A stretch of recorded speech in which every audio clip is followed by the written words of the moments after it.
Hello, I'm Bill Wiadrowski from LifeWise Pet Nutrition, and today's question comes from Lynn, who wants to know what's the best way to transition his young dog to LifeWise food. Well, good question, Lynn. It's one that crops up a lot, and one that we have a bit of fun with, because often people undertake the process that we say to transition, and we find the dog just picks the LifeWise food out of the bowl and leaves the rest, so it makes it a bit difficult.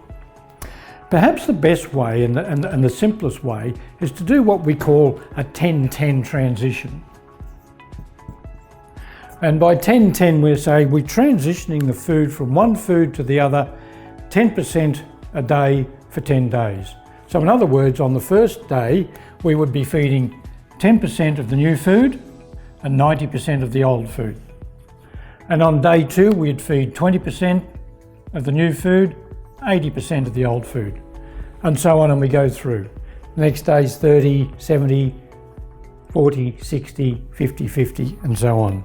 And if at any stage during this process through the days that we actually have a problem with the animal, we would just stop, maybe back off a level or stay at that level until the animal calms down, and then we can just proceed through the ratio normally.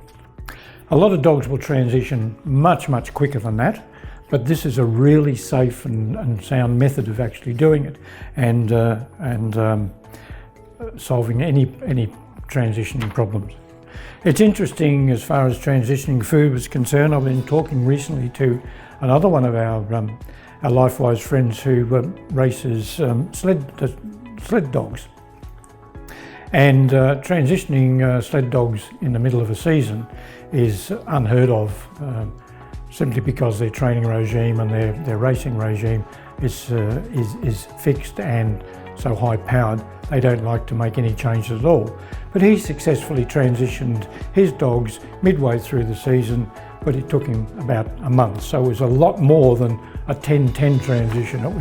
It was about a 33 transition, 3% a day for 30 days to actually get them across. So there you go, there you go, Lynn. That's the answer to transition. It's easy as that, 10-10, and hopefully that'll work for you nicely. And if you need to know any more, please drop us a line, and we'll add that question to our list. So until then, we'll see you next time.